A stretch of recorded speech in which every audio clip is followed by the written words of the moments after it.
The most dangerous lies are never spoken by your enemies, they're whispered by the people you trust.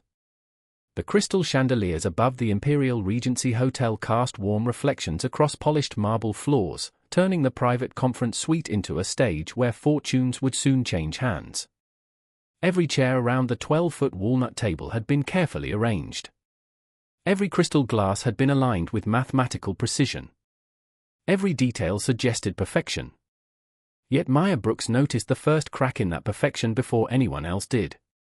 She moved silently between the guests, carrying a silver tray filled with freshly brewed coffee, her black uniform pressed neatly, her expression calm enough to disappear into the background exactly as every waitress was expected to do. Invisible people heard everything. That was the first lesson she'd learned after nearly 4 years working in luxury hotels across Manhattan. Wealthy executives ignored servers. Politicians ignored servers. Even the city's most powerful crime families ignored servers. And because they did, Maya had become an expert at listening without ever appearing to listen. This afternoon, however, what reached her ears was impossible to ignore. At the head of the table sat Ethan Castellano, the man newspapers politely called an international businessman while everyone else quietly recognized him as one of the most influential mafia bosses on the East Coast. At 38, he carried himself with effortless confidence, wearing a perfectly tailored navy suit and an expression that revealed almost nothing. Across from him sat Chairman Kang Min-jae, one of South Korea's most respected shipping executives, accompanied by legal advisors whose calm smiles reflected years of disciplined negotiation. Between them stood Daniel Cho, the translator everyone in the room trusted. Maya approached with the coffee pot just as Chairman Kang spoke in fluent Korean. The older man's voice remained respectful, measured, almost warm. He thanked Ethan for his hospitality, expressed hope for a partnership built on mutual respect, and proposed that both companies share equal operational authority over future Pacific shipping routes. Maya instinctively slowed her pace. Daniel smiled politely before turning toward Ethan. Chairman Kang says your company will maintain complete operational control, he translated smoothly. Maya nearly stopped walking. Her fingers tightened around the polished silver handle of the coffee pot. That wasn't what Chairman Kang had said. Not even close. She had heard every word perfectly. Equal authority had somehow become complete control. A single sentence had transformed cooperation into dominance. Chairman Kang continued speaking, still courteous, still unaware that his own words had just been rewritten. Daniel translated again, adding subtle changes that shifted every promise, every condition, every expectation. The Korean delegation exchanged satisfied nods, believing mutual trust was growing stronger by the minute. Ethan's advisors quietly approved each translated statement, convinced the negotiation was unfolding exactly as planned. Only Maya understood that two entirely different conversations were taking place inside the same room. She carefully poured fresh coffee into Ethan's cup, forcing herself to breathe normally while questions collided inside her mind. Was Daniel making innocent mistakes? That seemed impossible. His pronunciation was flawless. His timing was perfect. These weren't errors. They were choices. Deliberate, calculated choices. Her heartbeat echoed louder with every passing second. She was just a waitress. Speaking out could end her career before sunset. Remaining silent, however, meant watching a deception unfold one sentence at a time. As she reached Ethan's chair, Daniel prepared to translate another statement that Maya already knew would never match the words leaving Chairman Kang's mouth. She lowered the coffee pot, leaned just enough for only one person to hear, and in a voice barely louder than a breath, she whispered, "Mr. Castellano, your translator is lying." Ethan Castellano did not react. Not with surprise, not with anger, not even with a flicker in his expression. Years of negotiating with politicians, billionaires, and rival organizations had taught him that the most valuable information was often delivered in the quietest voice. He continued looking toward Chairman Kang as though Maya had never spoken, slowly lifting his porcelain coffee cup while replaying every translated sentence in his mind. Across the table, Daniel Cho remained perfectly composed, offering another polished interpretation that drew polite smiles from both delegations. Maya stepped back exactly as she had been trained, lowering her eyes and returning to the service station without attracting attention. From anyone else, the moment would have ended there. But Ethan had learned long ago that invisible people rarely invented stories. They noticed details because everyone else overlooked them. As Maya arranged fresh dessert plates onto her silver tray, memories she had spent years burying resurfaced with remarkable clarity. She had been 8 years old when her mother accepted a position caring for an elderly Korean professor in Busan through an international cultural exchange program. What began as a temporary opportunity slowly became an entirely different childhood.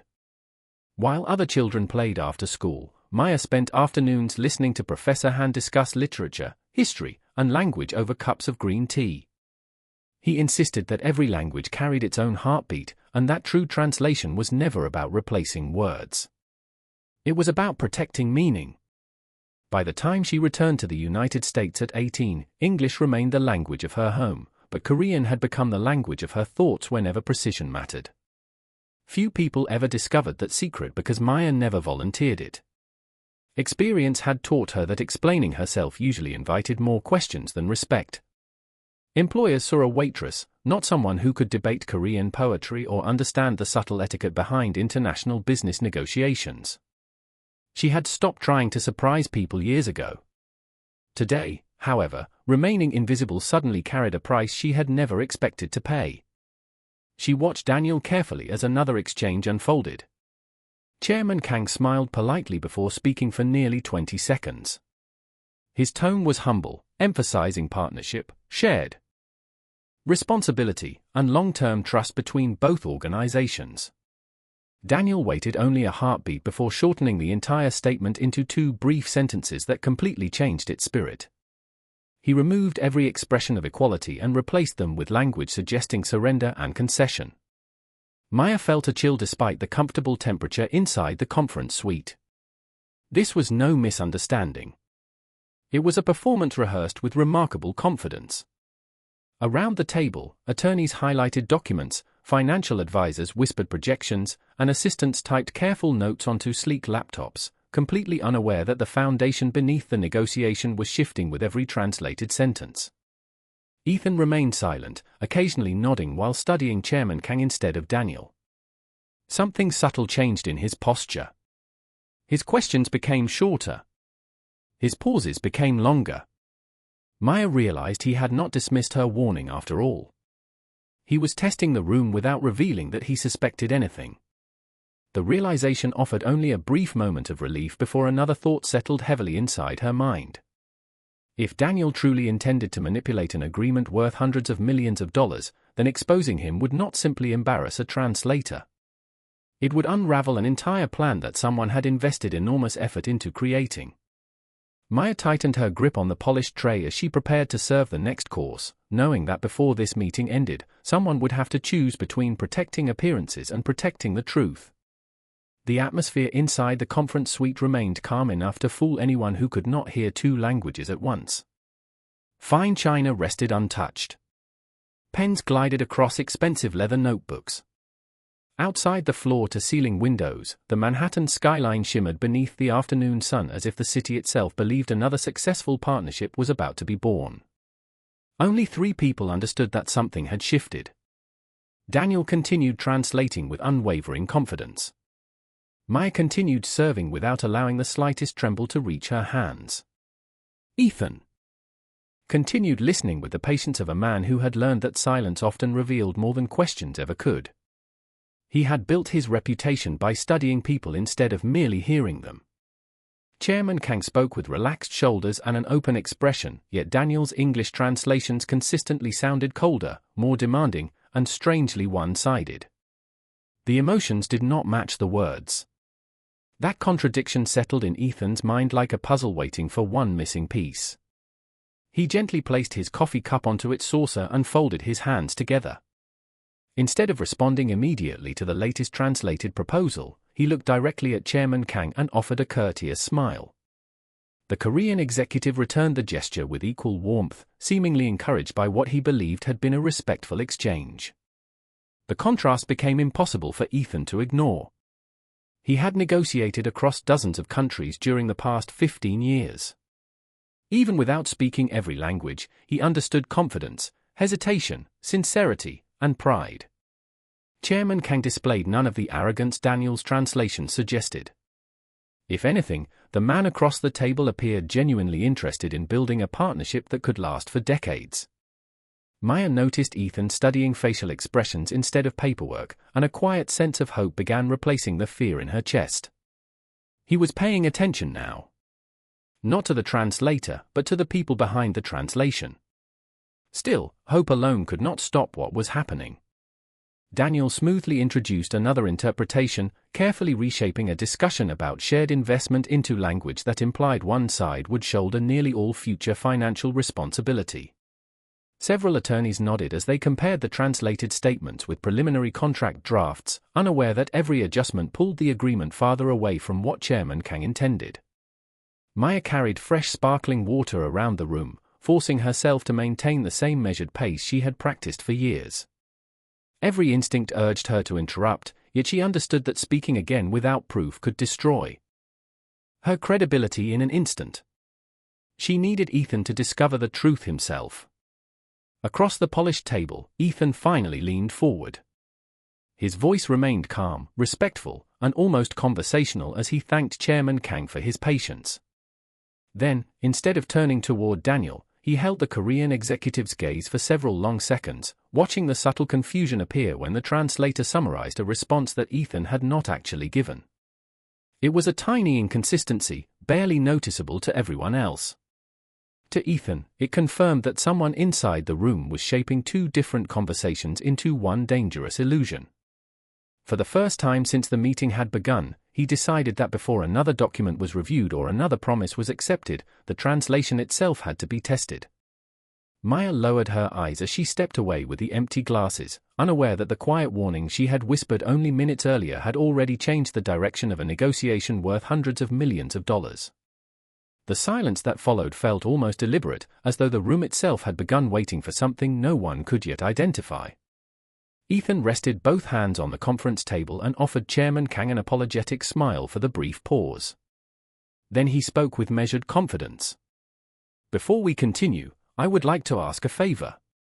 I always believe important partnerships deserve absolute clarity." Daniel immediately nodded, prepared to translate as he had done throughout the afternoon. But Ethan gently raised one finger. "Not this time," he said.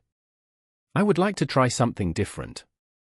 Every executive around the table looked up from the documents. Maya, standing quietly beside the beverage station, felt her heartbeat quicken. Ethan reached into the inside pocket of his suit jacket and removed a small business card that had been tucked away for years. On the back, written in neat handwriting, were several Korean phrases a former business associate had once taught him. He had never become fluent, but he remembered enough to recognize basic greetings and expressions of respect. Looking directly at Chairman Kang, Ethan slowly pronounced a short sentence in careful Korean, thanking him for traveling so far and expressing appreciation for his time. His accent was imperfect, but his sincerity was unmistakable. Chairman Kang's face brightened immediately. He smiled warmly and answered in Korean without hesitation, speaking naturally for nearly half a minute. Before Daniel could open his mouth, Ethan quietly lifted his hand again. "Please," he said with a calm expression. "Give me just a moment." He turned his attention toward Maya, who instantly realized every eye in the room had shifted toward her. The silver tray in her hand suddenly felt heavier than ever before. "Miss," Ethan said respectfully, "I know this is unusual. Would you be willing to tell me, in English, what Chairman Kang just said?" The room froze. Daniel laughed politely, attempting to ease the tension. "Sir, she is only a waitress. She could not possibly." Ethan interrupted without raising his voice. "I asked her." Maya took one slow breath. Years of remaining invisible had prepared her for countless ordinary moments, but never for one like this. She looked at Chairman Kang, who gave her a small encouraging nod, then she repeated his statement almost word for word. She explained that Chairman Kang had thanked Ethan for respecting Korean business customs, proposed equal authority in future operations, and emphasized that lasting trust would always matter more than short-term profit. As Maya finished speaking, the warmth disappeared from Daniel's face. Chairman Kang looked surprised, then nodded again, confirming every sentence she had translated. A quiet murmur spread among the attorneys as they compared Maya's version with the notes they had written from Daniel's earlier interpretations. The differences were impossible to dismiss. Entire conditions had changed. Intentions had been reversed. Meaning had been carefully reshaped without either side realizing it. Ethan did not accuse anyone. He simply looked at Daniel with the same calm expression he had maintained all afternoon. "Would you mind explaining," he asked gently, "how two accurate translations can sound so completely different?" No one reached for their papers. No one touched their coffee. The luxurious conference suite that had seemed so comfortable only minutes earlier now felt remarkably small, because for the first time since the meeting began, the truth had entered the room and quietly taken the seat at the center of the table. Daniel Cho adjusted his tie with steady hands, but the confidence that had carried him through the meeting was beginning to fade beneath the weight of a room that had suddenly stopped accepting easy answers. He forced a polite smile and cleared his throat before speaking. "There are always small differences when translating complex business language," he said. "Certain expressions do not have perfect English equivalents." Several attorneys exchanged uncertain glances. It sounded reasonable, at least at first. Ethan listened without interrupting. His expression remained calm, almost thoughtful, as though he were giving Daniel every opportunity to explain himself. Across the table, Chairman Kang quietly consulted one of his advisors in Korean. Maya understood every word. They were not discussing legal terminology.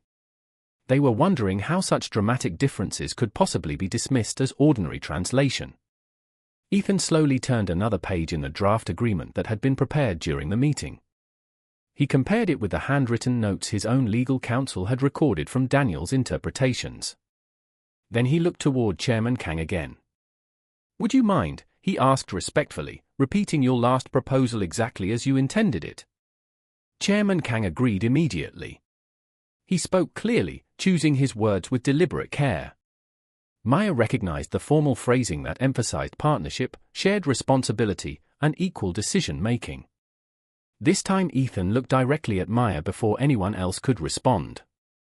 "Miss Brooks," he said, "please translate first." The room became perfectly still. Maya spoke carefully, never adding a single unnecessary word. She translated each sentence with the same precision Professor Han had taught her years before, preserving not only the language but also the respect woven into every phrase. When she finished, Chairman Kang smiled and nodded without hesitation. Ethan then turned to Daniel. "Now I would like to hear your translation." Daniel hesitated for the briefest moment before offering a noticeably different version. The changes were subtle enough that someone unfamiliar with Korean might overlook them, yet significant enough to shift the balance of the entire agreement. Equal authority became primary authority. Shared investment became majority investment. Mutual approval became final approval. None of those changes appeared accidental anymore. One of Ethan's senior attorneys quietly placed both translations side by side. Another legal advisor compared them against the preliminary contract. The realization spread across the table without a single raised voice. Every altered phrase consistently benefited only one side of the written agreement. Chairman Kang's expression changed from confusion to disappointment. He spoke softly to his own legal team, who immediately began reviewing every previous discussion from the afternoon. Ethan leaned back in his chair and folded his hands once again. He did not appear angry. If anything, he seemed disappointed that trust had been tested so carelessly. "Words," he said calmly, "are the foundation of every agreement. If the words cannot be trusted, nothing built upon them will last." No one argued with him. Maya remained near the service station, wishing she could disappear once more into the background. She had never wanted attention. She had only wanted the truth to survive the meeting. Yet as silence settled over the conference suite again, it became clear that the negotiation was no longer about shipping routes or financial projections.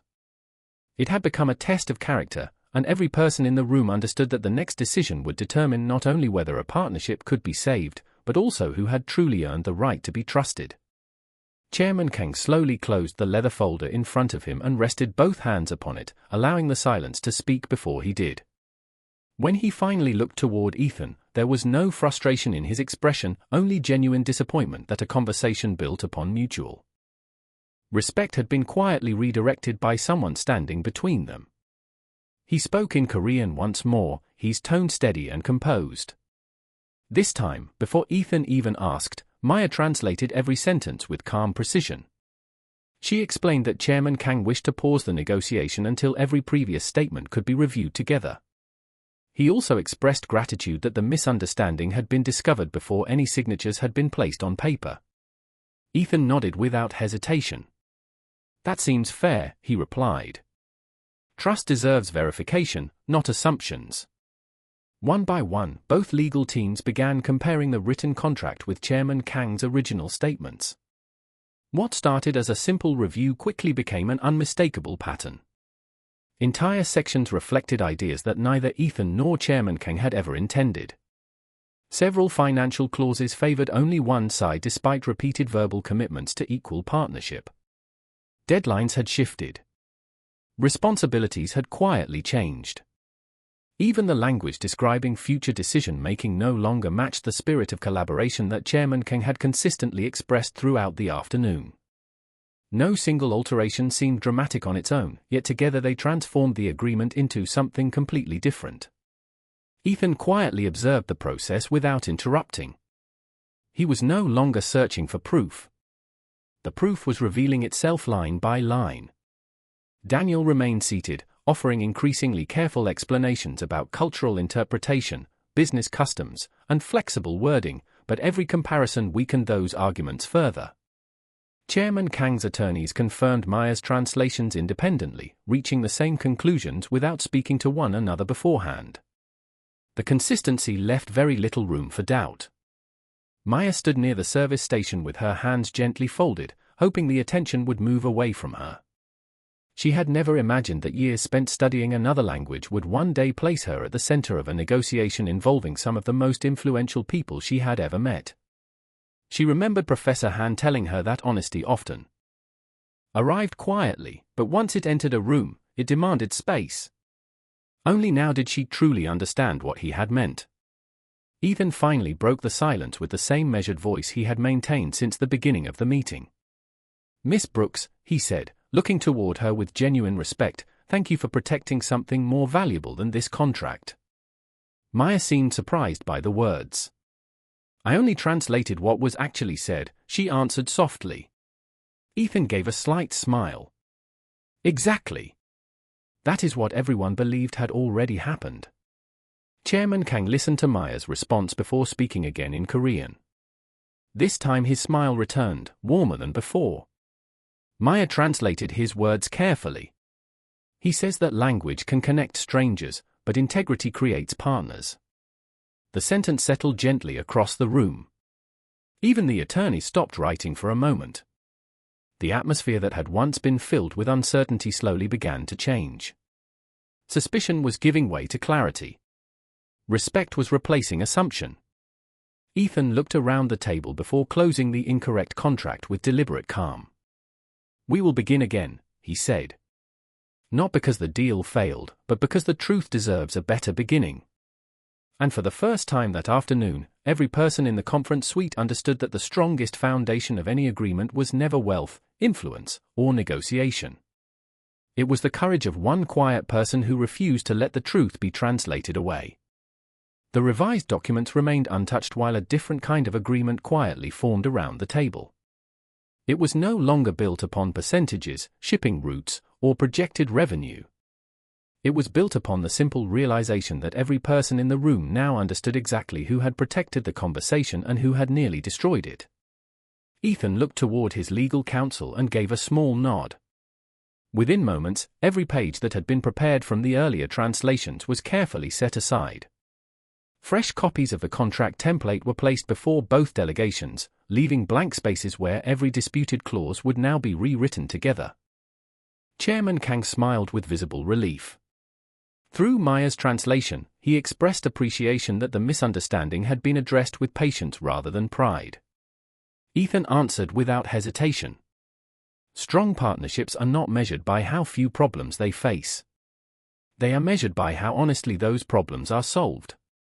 Maya translated his words into Korean with the same calm precision she had demonstrated all afternoon. Chairman Kang listened carefully before responding with an approving nod. The warmth that had disappeared from the meeting had quietly returned. Attorneys from both sides began discussing each provision directly, stopping after every important sentence so Maya could provide a faithful translation. The process moved more slowly than before, yet no one complained. Every participant understood that accuracy had become more valuable than speed. As the discussion continued, Ethan noticed something unexpected. Whenever Maya translated, neither delegation needed to ask for clarification.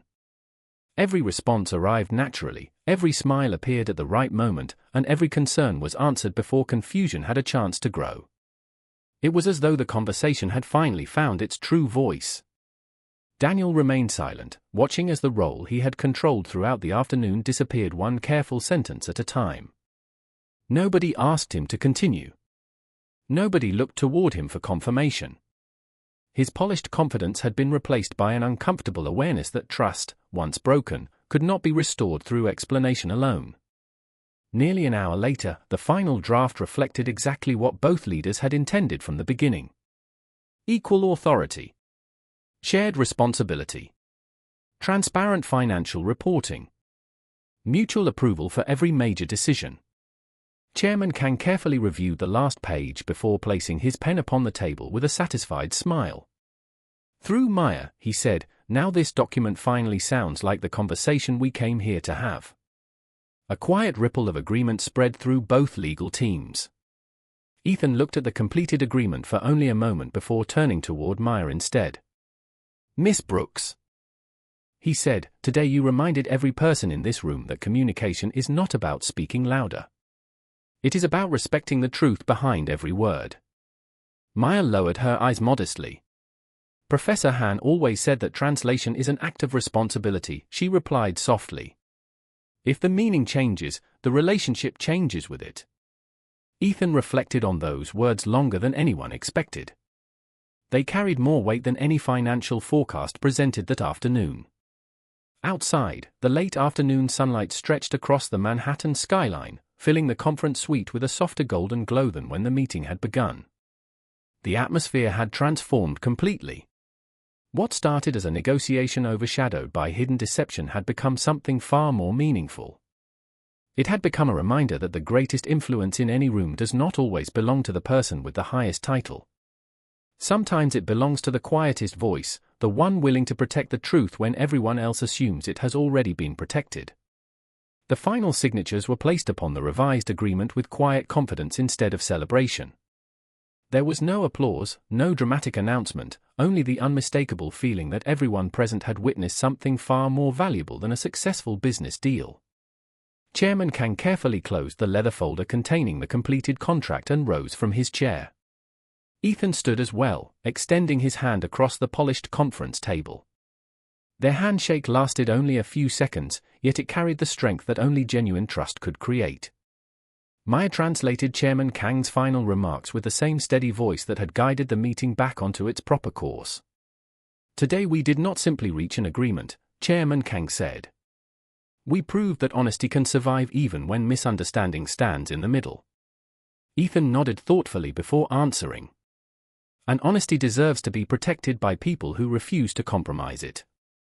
Both delegations exchanged respectful smiles as the atmosphere inside the conference suite grew noticeably lighter. Attorneys packed away their notes with visible relief, knowing the contract now reflected exactly what both organizations had intended from the beginning. Coffee cups that had gone untouched during the tense moments were finally lifted. Conversations resumed naturally. The room no longer carried the weight of suspicion. It carried the quiet satisfaction that comes only after difficult truth has been accepted. Maya began collecting empty glasses, hoping the afternoon would quietly return to normal. She believed her role had ended the moment the agreement was corrected. She expected to disappear once again into the background where she had spent most of her professional life. Instead, Ethan's voice stopped her before she reached the service station. "Miss Brooks, would you stay for just a moment?" Every conversation gently faded. Maya turned with visible surprise, uncertain whether she had made another mistake. Ethan walked toward her without the formality he had displayed throughout the meeting. His expression was calm, but there was unmistakable gratitude behind it. "You protected more than a negotiation today," he said. "You protected the reputation of everyone sitting at this table, including mine." Maya offered a modest smile. "I only did what I believed was right." Ethan shook his head slightly. "Many people know the right thing. Very few are willing to risk something to do it." Chairman Kang stepped closer and spoke warmly in Korean. Maya listened before translating his words into English. "He says that Professor Han would be proud of the way you honored everything he taught you." Maya froze for a brief moment. She had never mentioned Professor Han to anyone in the room except during a passing explanation earlier in the afternoon. Chairman Kang smiled gently before continuing in Korean. Maya translated again, her voice noticeably softer this time. "He says he studied under Professor Han many years ago during an international business seminar. They remained friends for decades." Maya looked at Chairman Kang with astonishment. The world suddenly felt much smaller than it had only hours before. Chairman Kang reached into his briefcase and removed an old photograph. It showed a much younger Professor Han standing beside several students after a language conference in Seoul. Chairman Kang pointed toward the smiling professor before looking back at Maya. Through quiet emotion, she translated his final sentence. "Your teacher always believed that one honest translator could prevent 100 unnecessary conflicts. Today, you proved that he was right." The conference suite fell silent once again, but this silence felt completely different from the one that had filled the room earlier. It was no longer the silence of uncertainty. It was the silence of respect earned through truth. As the meeting came to its natural conclusion, the evening sunlight painted long golden reflections across the marble floor, softening the sharp edges of a room that had witnessed suspicion, uncertainty, and finally understanding. One by one, the attorneys gathered their briefcases, assistants organized the signed documents, and members of both delegations exchanged sincere handshakes that felt noticeably warmer than the formal greetings they had shared only a few hours earlier. The contract resting inside Chairman Kang's leather portfolio represented more than a successful international partnership. It represented a promise built upon words that finally meant exactly what they were supposed to mean. Maya quietly collected the last porcelain coffee cup from the conference table, fully expecting to return to the ordinary rhythm of her shift. To her, this extraordinary afternoon was already becoming another memory she would carry without mentioning to anyone. Yet before she reached the door, Ethan spoke once more. "Miss Brooks." She turned politely. Ethan walked toward her with the revised contract still in his hand before placing it carefully on the conference table. "Every person in this room has an impressive title," he said. "Chief Executive Officer, Chairman, Attorney, Advisor. Today none of those titles protected this agreement. You did." Maya lowered her eyes, visibly uncomfortable with the attention. "I only translated the truth," she answered quietly. Ethan smiled with genuine respect. "Exactly. And you never asked who would receive the credit before deciding to do the right thing." Chairman Kang stepped beside Ethan and spoke a few final sentences in Korean. Maya translated them slowly, her voice carrying quiet emotion. "He says that people often spend their lives learning new languages because they believe language creates opportunity. But character creates trust, and trust creates everything else." Ethan nodded before reaching into his jacket pocket and removing a simple business card. Instead of handing it to one of his executives, he offered it directly to Maya. "If you ever decide that serving coffee is no longer the future you want," he said, "there will always be a place for someone with your integrity on my international advisory team." Maya looked at the card but did not take it immediately. She smiled with the same humility that had guided every decision she made throughout the afternoon. "Thank you," she replied. I will remember your kindness, whether I accept or not. Ethan respected the answer even more because it was honest. Chairman Kang quietly laughed before saying something that made Maya smile for the first time all day. She translated his words.